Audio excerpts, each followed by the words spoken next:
We turn now to consider the second topic in this unit. We're going to speak about the problems of the vernaculars.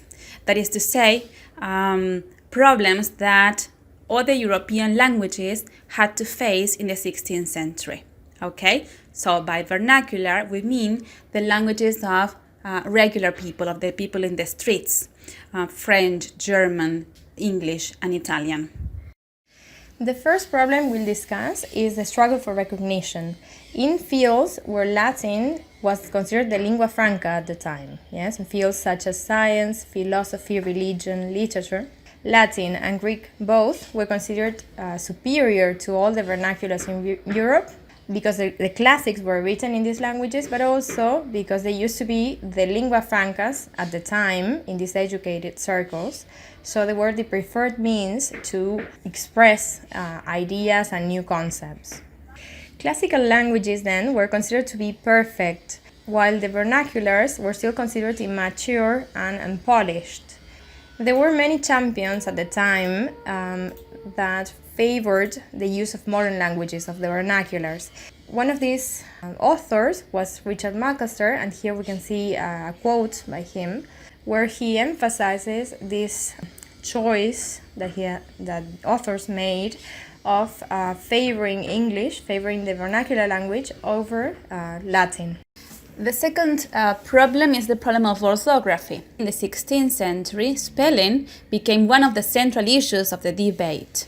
There wasn't a generally accepted system that everyone could conform to, that everyone followed.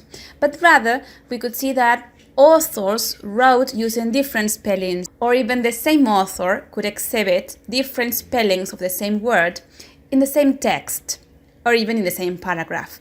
And we can see that in the quote that we see in our presentation, in which we see the word charity spelled in two different ways in the same text, in the authorized version of the Bible in 1611.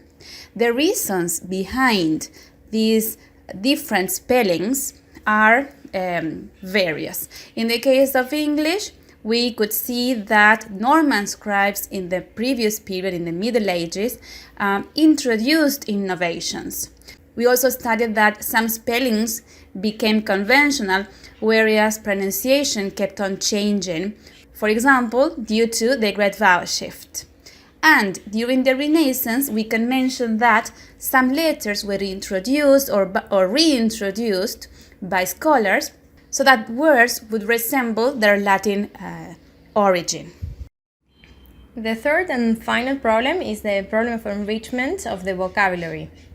When books and works started to be translated and printed into English, the writers and the printers discovered many gaps in the vocabulary. New concepts being discussed in the period had no equivalents in English, so they started resorting to the words from Latin and Greek to fill these gaps.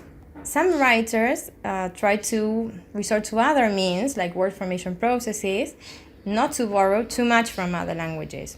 So we can see how two opposing views started to form regarding this situation. Yes, there were authors that favored borrowing, like for instance Sir Roger William Knight in his Discourse of War. He explains why he's borrowing words from other languages like Latin and Greek, because he cannot find the equivalent in English.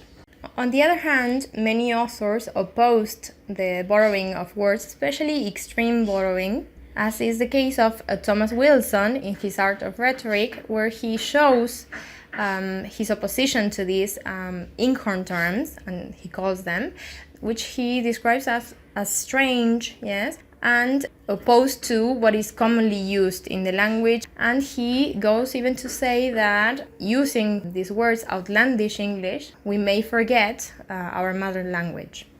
So these are the three problems vernacular languages had to face in this period. We invite you now to do some research and consider how the problems were developed and how they were ultimately solved.